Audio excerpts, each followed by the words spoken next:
السلام عليكم. القولون العصبي أكثر الأمراض تسببا في ضياع أيام عمل وأيام دراسة عند ناس كتير بيعانوا من المرض العضال ده، واللي شكواه بتختلف، سواء بقى انتفاخات وغازات وأحيانا إمساك وأحيانا إسهال. أنا النهاردة مش في طور إن أنا بتكلم إزاي هشخص القولون العصبي. أنا بتكلم مع شخص عارف ان هو عنده القولون العصبي ومتأكد عن طريق الطبيب بتاعه، واللي لازم طبعا يكون هو متأكد من التشخيص ده قبل ما يسمع الفيديو ده للنهاية. المريض القولون العصبي اللي بقاله سنين كتير محتار، بيبلبع أدوية كتير يمين وشمال، وعند الدكتور الفلاني والدكتور العلاني، ودكتور يقول له بطل الأكل ده، ودكتور يقول له لا تاكل الأكل ده، وفي النهاية هو برضه مش مرتاح. وبعدين يعني في النهاية هو مفيش حل جذري للقولون العصبي ده يخلينا نرتاح، يبقى علاج حقيقي مش مسكن لآلام القولون العصبي. طيب ما تيجي نرجع شوية لأساس المشكلة. القولون العصبي ده ايه حكايته؟ القولون العصبي واحد من ضمن مجموعة من الأمراض بنسميها الفانكشنال جي اي تي ديس اوردرز، أو أمراض الجهاز الهضمي الوظيفي، واللي أسبابها الحقيقة هم 4 حاجات رئيسية. رقم 1، خلل في منظومة البكتيريا النافعة أو الميكروبيوتا اللي موجودة داخل الجهاز الهضمي والأمعاء. تاني حاجة، خلل في حركة وحركية الأمعاء والمعدة. تالت حاجة، خلل في منظومة المناعة بتاعة الجهاز الهضمي. ورابع حاجة، خلل في الجهاز العصبي اللي بيتحكم في الأمعاء واللي بيتحكم في المعدة والجهاز الهضمي بشكل عام. مع الأسباب ال4 الأساسية دول أكيد في لينك وفي علاقة ما بين مرضى القولون العصبي ومشاكل تانية زي الاسترس وزي التوتر وزي حساسية الطعام وزي الجي اي تي انفكشنز أو عدوى الجهاز الهضمي والنزلات المعوية وخلافه، وزي بعض الناس اللي بتخضع لجراحات تخص الجهاز الهضمي زي عمليات المرارة والزايدة والانسدادات المعوية وخلافه.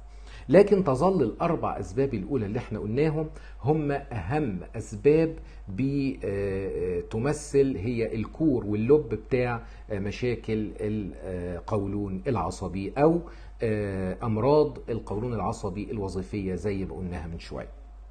طيب، بعد الرغي اللي احنا قلناه من شوية، انت في عنوان الفيديو بتقول ان انت عندك حل سحري علشان القولون العصبي. فين هو؟ بص يا سيدي، هو فعلا في حل سحري للموضوع ده، وده مش اختراعي، وده كلام مثبت، والجمعيات العلمية كلها دلوقتي بتقوله وبتنصح بمرضى القولون العصبي، وتقدر تدخل على النت وتشوف ده بنفسك. النظام الغذائي اللي بتكلم عنه ده اسمه لو فود ماب دايت. ايه الفود ماب ده؟ الفود ماب هي اختصار كلمة لفيرمنتابل اوليجوساكرايد داي ساكرايد مونوساكرايد اند بوليولز. دول ايه دول المجموعة دي مجموعة من الأطعمة اللي بتشترك مع بعضها في مجموعة من الخصائص السيئة.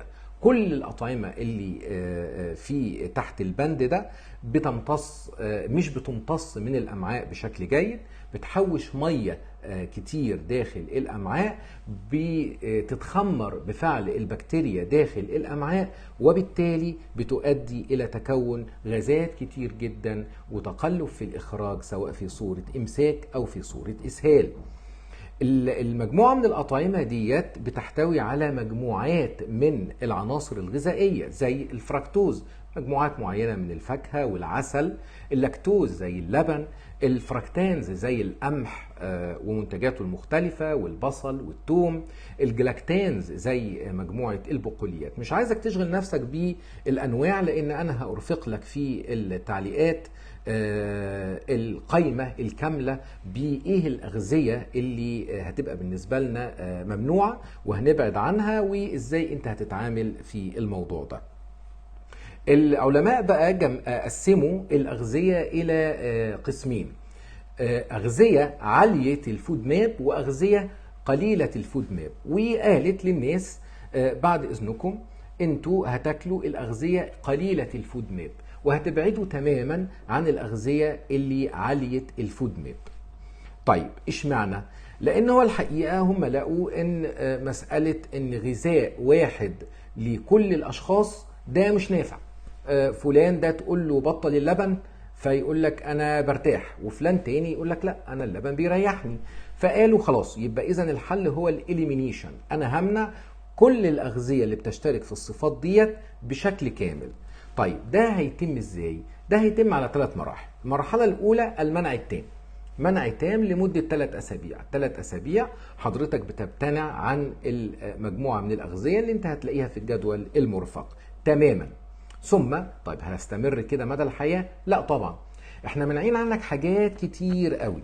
الحاجات الكتير قوي اللي بتشترك في الصفات السيئة دي ممكن يكون فيه منها وده اكيد حاجات كتير انت بالنسبه لك مش هتسبب لك مشكله، بس دي هتيجي بقى في المرحله الثانيه. المرحله الثانيه وهي مرحله العوده التدريجيه، ان انا بعد 3 اسابيع من المنع وتكون حضرتك في خلال ال3 اسابيع دول من ضمن ال 86% من الناس اللي بيستجيبوا للنوع ده، وده عدد كبير جدا.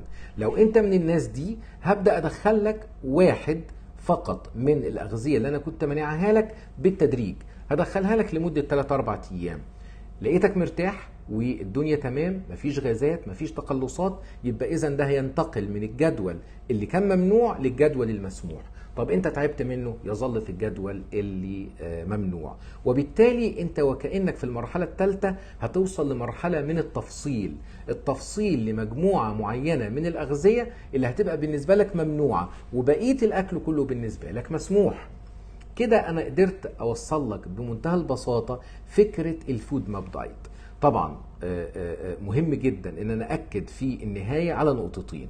بداية، مش اي حد بيشتكي من شوية غازات في بطنه وانتفاخات او امساك او اسهال هيشخص نفسه منه لنفسه كده ان هو قولون عصبي. لابد ان هو يكون خضع لمجموعة من الفحوصات وطبيب متخصص شافه واكد له ان هو مريض قولون عصبي.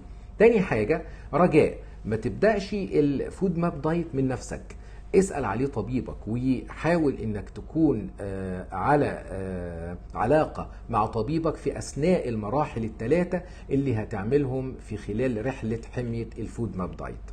مرة اخيرة ربنا يعافينا جميعا. القولون العصبي مرض فعلا صعب، لكن بأكد ان هو في السنين الاخيرة ومع الانماط الغذائيه المختلفه واللي من اهمها اللو فود ماب دايت بقى له حلول جذريه وبالتاكيد بتعالج مش بتسكن الالم. دمتم بصحه.